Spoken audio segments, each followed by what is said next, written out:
Hey guys, it's Tracy in the Young Hollywood studio, and I'm with Lauren Cohan. How are you? Good, how are you doing? Good. So we were just talking about this insane weather going on. Snowstorms everywhere. You were snowed in Atlanta, which is where you guys film, right? You filmed The Walking Dead. It is where we film, and I went back for a visit. We're not filming right now, and I went back for 2 days and ended up there for 7 days. So it was amazing though. It's kind of nice when you can't do anything. So The Walking Dead, I mean, is it crazy to you that it's literally just become such a phenomenon? I mean, it's the most watched drama series in cable history, which is crazy. Yeah. I mean, did you ever think it was gonna get to that level? It's really fun actually because I did a panel with everybody last night and Kirkman said something, Robert Kirkman, who created the comic book and the show, and I had never thought of it that way, and he said that when they created the show, they actually thought, let's take this really ridiculous genre, which is zombies and kind of like a lowbrow thing, zombies, and give it so much more importance than it's ever been treated with, and make it super, super real. And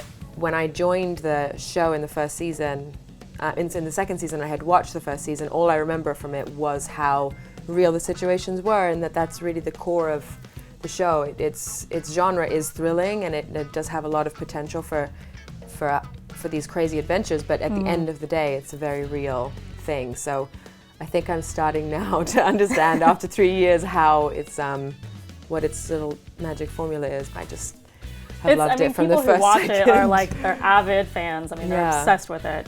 And it's season 4, and you're going to start the mid-season. It's going to premiere on Sunday, February 9th, which is, everyone's, I'm sure, just dying to know what's going to happen. Like any hints? I know you can't do spoilers, but any... I can't do spoilers, but it's going to be really great. The group has all been separated, as everybody who's been watching knows, and we're living in a prison, right? Yes, we were living in a prison, and that was sort of a safe hold for a season and a half for the group, and now they're completely dispersed.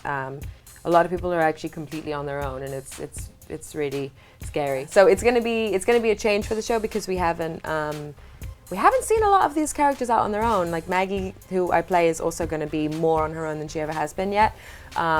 You know, she doesn't know where her sister is. She's just lost her father. She doesn't know where her husband is, and it's really scary. I mean, I know this show's scary, but now it's really scary.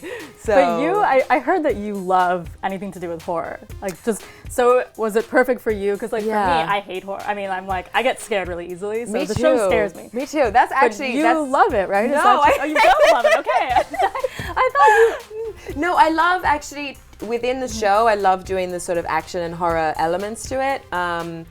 But it was kind of funny to me booking this particular job because I don't go out of my way to watch anything horrific. You know, it's funny when friends of mine will text me from watching the show, like, "Damn you for making me love this show. It's so tense," you know, because you just, you know, there's something about like the stressfulness.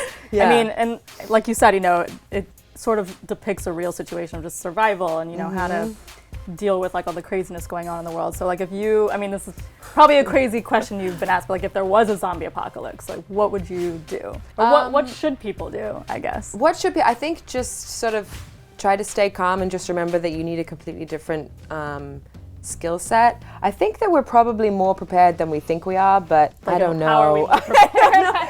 I don't know how we could be prepared for that. I mean, the things that you need are really just everything that your adrenaline will supply you with if the stuff really hit the fan. But it's just about being aware, and it's still the question of where would you go during the apocalypse. I don't have an answer for. We as a cast talked about this yesterday. It's like, I don't know, would you just give up and go and do something you really enjoyed knowing that the end is nigh, or would you actually, you know, try to find an island, or would you do, I still don't know. Maybe I need to not know while I'm still living in it. Yeah. You know what I mean? Maybe, you know, maybe when Maggie bites it, then she'll know that this is the answer. That's the answer, now exactly. So, you know, you're from the US, but you grew up in England, right? So do you sort of feel more connected to the English culture or more the US culture?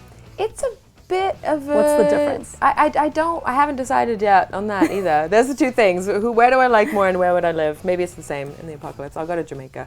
I definitely still feel, I mean, half my family's English. My parents are, one's American, one's Scottish English.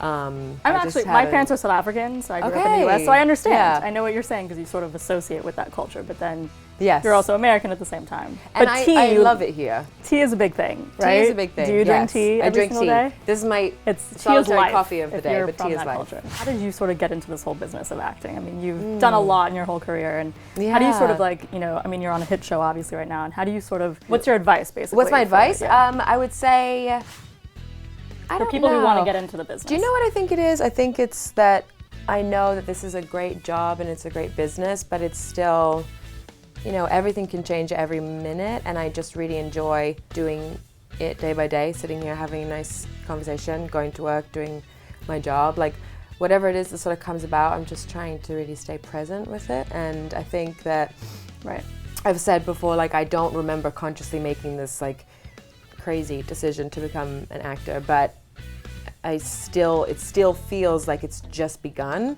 which is a really weird It's thing. exciting though, because you do feel like you're evolving every single day. Yeah, totally. Yeah. And you also you do, you know, Archer is a new show also. So how are you're doing the voice of an animated series. How are you keeping up? I mean, that's a lot. You're super busy. Yeah, no, it's really good actually. And Archer is the perfect antidote to the Walking Dead environment.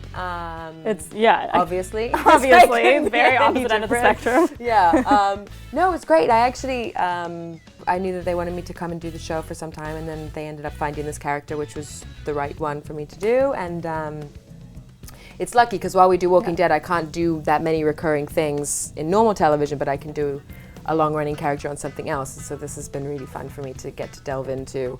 I mean, you clearly have a crazy busy schedule, and every single person out there who is an avid Walking Dead fan are probably dying for Sunday to come around already. Yes. And apparently they're going to do a marathon on Saturday. Ready. So if you haven't seen season 3, you need to catch up ASAP. You're forgiven, but you can catch up. You're forgiven, but you need to get on that because you do not want to miss Sunday.